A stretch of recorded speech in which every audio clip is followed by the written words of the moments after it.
Baik, kita lanjutkan ke pembahasan soal berikutnya ya, masih dari ujian masuk Undip tahun 2019.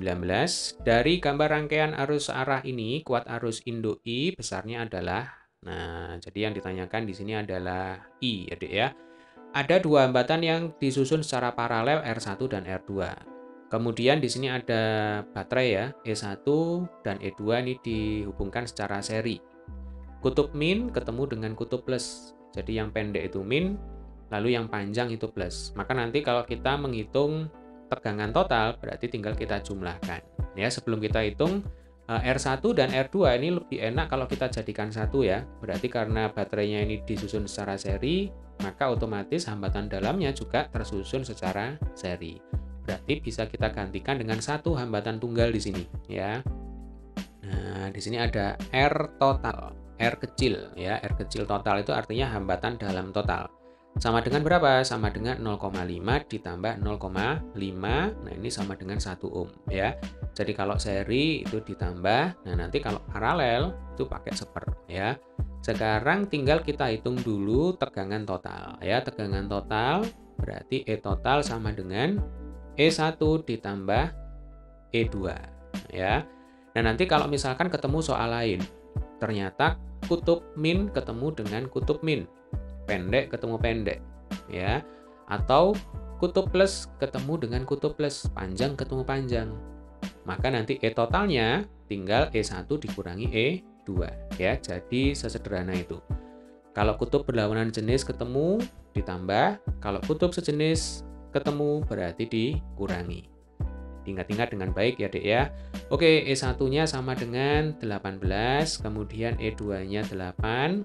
18 ditambah 8 sama dengan 26 volt. Ya, ini adalah tegangan totalnya.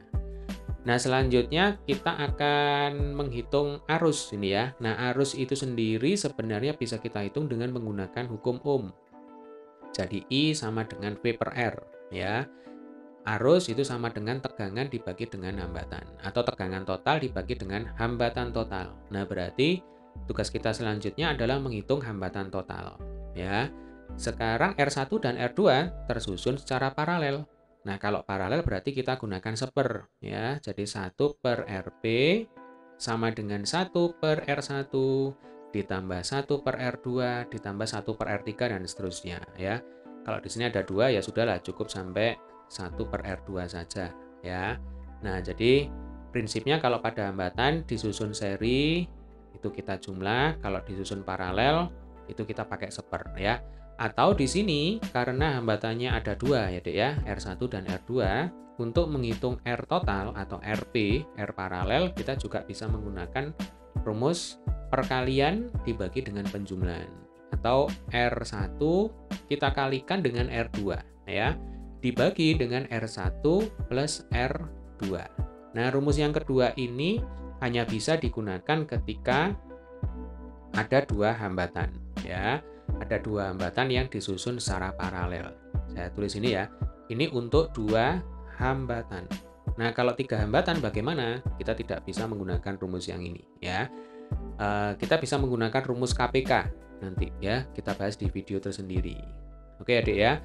Nah, sekarang kita akan coba untuk menghitung RP di sini ya, menggunakan rumus yang kedua. Berarti kalau kita masukkan angkanya, RP sama dengan perkalian R1 kali R2 ya, berarti 4 kali 12 dibagi R1 dibagi R2, R1 ditambah R2 ya, kali dibagi jumlah, berarti ini 4 ditambah 12. 48 dibagi 16 ini sama dengan 3 ohm. Kalau adik-adik pakai rumus yang sebelah kiri, ini juga pasti hasilnya sama ya, sama-sama 3 ohm. Karena sebenarnya rumus yang sebelah kanan itu diturunkan dari rumus yang sebelah kiri ya.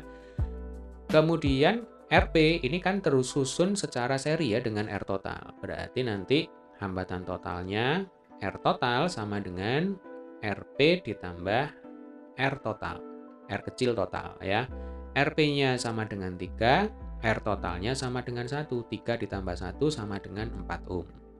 Nah, hasil ini kita kembalikan ke rumus semula. Jadi I itu kan sama dengan V per R. V total dibagi dengan R total, berarti 26 dibagi 4. 26/4 itu sama dengan 6,5 ampere ya. Berarti kalau ditanya berapakah besar kuat arus induk I, jawabannya adalah 6,5 ampere ya. Jadi sebenarnya nanti tipe soal yang muncul itu selain menghitung I, biasanya juga menghitung I1 dan I2 ya. Jadi kalau I itu adalah kuat arus induk, begitu ya istilahnya dari soal ini. Nah, I1 itu adalah arus yang mengalir melalui hambatan R1. Kemudian I2 itu adalah arus yang mengalir melalui hambatan R2. Nah, sebenarnya soal-soal semacam ini sudah kita bahas ya di video-video sebelumnya. Jadi bagi adik-adik yang belum menyaksikan video saya sebelumnya berkaitan dengan rangkaian hambatan seri dan paralel, silakan dicek di playlist ya, linknya sudah saya sertakan di deskripsi dari video kita kali ini. Oke, demikian tadi adalah pembahasan soal kita kali ini ya, berkaitan dengan materi listrik dinamis fisika SMA kelas 12. Jika ada pertanyaan, jangan sungkan untuk tulis di kolom komentar. Kemudian bagi adik-adik yang belum subscribe channel ini, jangan lupa untuk tekan tombol subscribe, kemudian klik like ya, dan boleh dibagikan di sosial media kalian. Oke, sampai ketemu di video pembahasan soal selanjutnya. Semoga bermanfaat dan tetap semangat.